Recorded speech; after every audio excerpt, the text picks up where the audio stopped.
이거 네. 만약에요 보수 정권에 했으면 아주 그냥 난리를 났을 겁니다. 아하. 대서특필하고. 네. 그런데 이거 보도도 잘 안 하잖아요. 그런 박사님들이 손을 잡고 우시더라는 거예요. 지난 정권에서 맞습니다. 와서 이렇게 들여다본 적이 없다는 거예요. 오히려.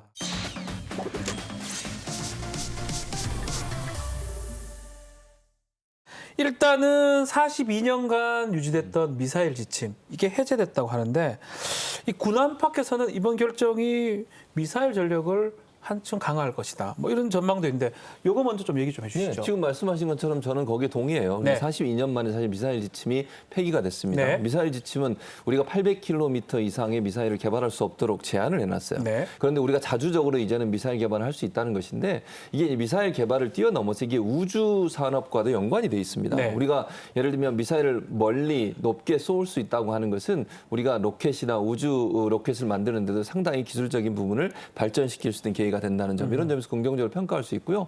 또 우리가 자체적으로 우리의 방위 능력을 좀 더 강화시킬 수 있다는 점도 긍정적인 평가가 되지 않겠습니까? 미국 입장에서는 중국 견제용으로도 함께 사용한다고 저는 네. 생각을 해요. 우리가 사실 그런 미사일 능력을 갖추게 되면 중국, 대중국, 예컨대 한중일 3국의 군사 동맹을 통해서 중국을 견제하려는 의도 이런 부분들이 이제 미국의 이점이 되면서 서로 그렇죠. 합의를 했다 이렇게 보여집니다. 참 뭐 아시는 분들 아시겠지만 제가 여기 소령 출신이에요. 네. 셋 중에는 계급이 가장 제가 높게 대위 출신이죠. 예.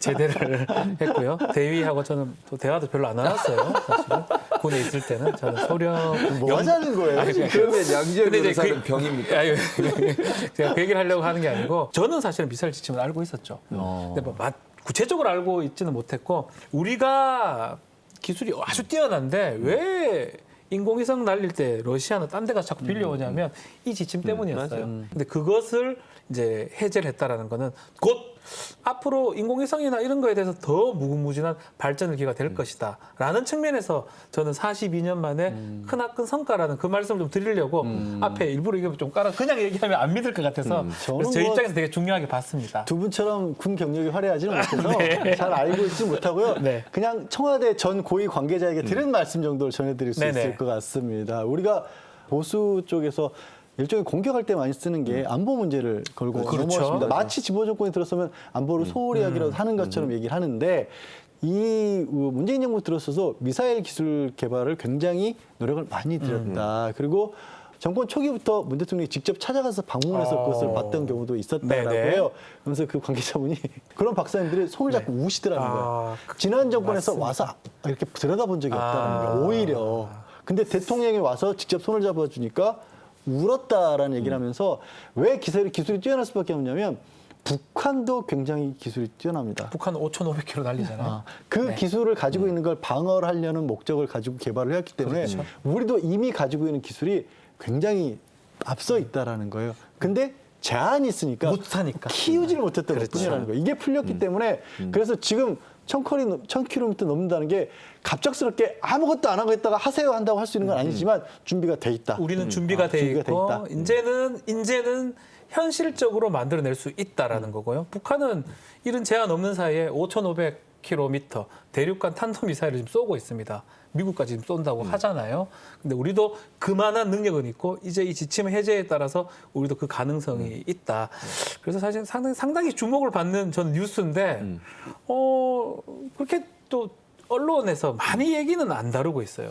저는 그게 네. 문제라고 생각해요. 보수 언론들이 그렇게 네. 주장했던 거잖아요, 그러니까 사실은. 보수 언론의 제일 중요시 여기는 한미 동맹, 네. 또 우리 안보. 그렇죠. 그 부분을 지금 가지고 온 건데도 별로 안 좋아하는 느낌. 그러니까 저는 이해가 안 됐다는 네. 거예요. 지금 박지원 변호사 지적했듯이 보수 언론이 그렇게 주장하고 추창했던 거예요. 이거 네. 만약에요 보수 정권에 했으면 아주 그냥 난리를 났을 겁니다. 아하. 대서특필하고. 네. 그런데 이거 보도도 잘 안 하잖아요.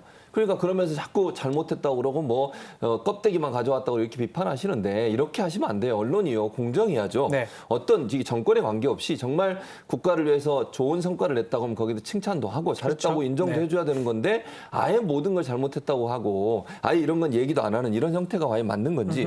그래서 의외로 하태경 하태경 의원이 네. 칭찬을 했어요. 대통령께 칭찬해 드린다. 그리고 심지어 태영호 북한에서 북한 이제 태영 오신 분 의원. 중에 이제 네. 국회의원 되신 분 있잖아요. 이분 같은 네. 경우도 문재인 대통령이 이번 선거에서 칭찬을 했거든요. 네. 그런 모습이 저는 필요하다고 생각해요. 이게 정권의 뭐 본인이 지지하는 정권이냐 아니냐의 문제가 아니고 국익을 위해서 일했던 부분에 대해서는 네. 공정하게 평가해야 된다. 미사일 지침 같은 경우 보수가 그렇게 요구했던 건데 보수 언론들이 여기서 보도도 안 한다. 이건 정말 이율배반적인 행동이다. 이렇게 보여집니다.